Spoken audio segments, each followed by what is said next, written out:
Hi, and welcome back to Football Made Simple. We're back with an in-game breakdown of the crucial Premier League fixture between Liverpool and City.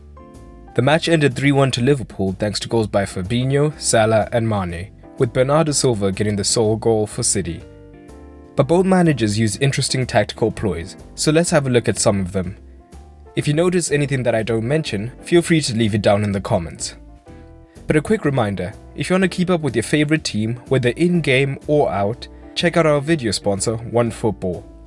It's a completely free app giving you in-game updates, transfers, and club news, as well as many key stats. Get it through the link in the description below. Just a reminder of the formations. Liverpool lined up in their usual 4-3-3 to start the match. In response, City shuffled their personnel around, but still used their usual 4-3-3 as well. So let's have a look at what Liverpool did on the ball. When Liverpool looked to play out short from the back, they split their centre-backs wide with the full-backs pushing high. In response, City's high 4-3-3 would shift to a 4-4-2 in the press, with De Bruyne usually joining Aguero.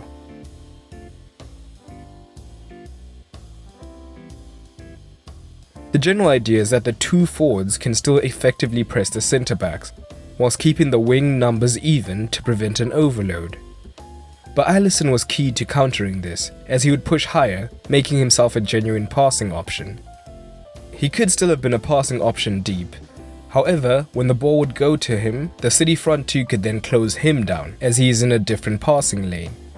But by pushing up, he ensured that he always had options, meaning that it was now a 3 versus 2 in the first build-up phase, and they could play around City's press with a numerical overload.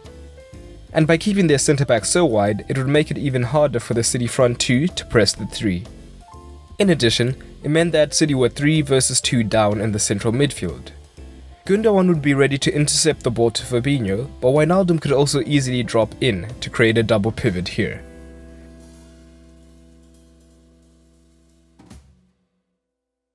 When Rodri did try to join the press to prevent this, it gave Fabinho the room to drop in and look to orchestrate the play from the hole, with Salah or Mane moving central, as the City back four often didn't join the press as they feared Salah and Mane's pace.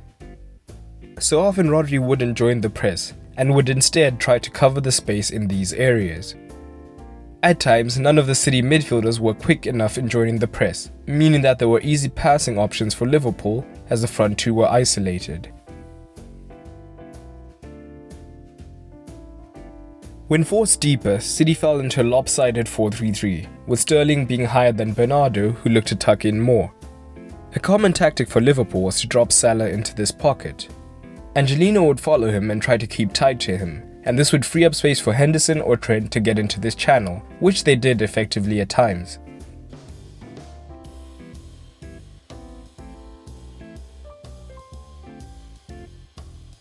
But this could also lead to a secondary tactic of theirs. By getting numbers out wide on the right, they would force City to shift their numbers into these regions.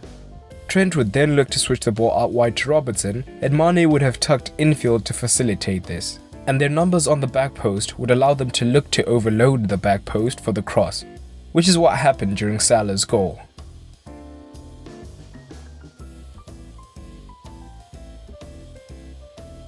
But how about City? What were their in-position tactics? As always, City looked to play out from the back and used a system similar to Liverpool in this match, with the centre-back splitting wide and Bravo pushing higher. But unlike City, Liverpool could counter this with their press, as they used a front three in the press, meaning that they could go almost man-to-man.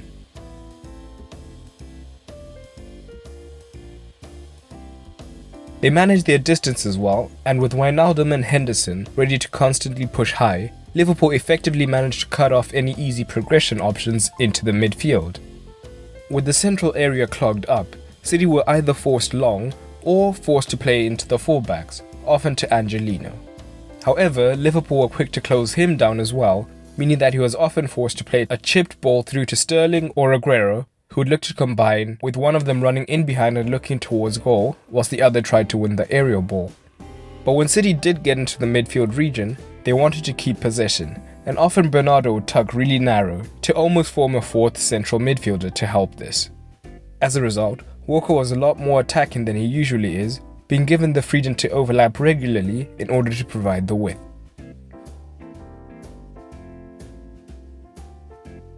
If Walker got out wide, Bernardo would then push out wide as well, with De Bruyne drifting into his usual half-space zone, again drawing Liverpool over to the right side. In this phase, Sterling would often drift out to the left, and Aguero would position himself between the defenders to draw a fullback and free up Sterling even more to receive the ball. One-on-one with Alexander-Arnold, Sterling looked to dribble at him to get to the byline and get a cross in. They tweaked their tactics when chasing the game.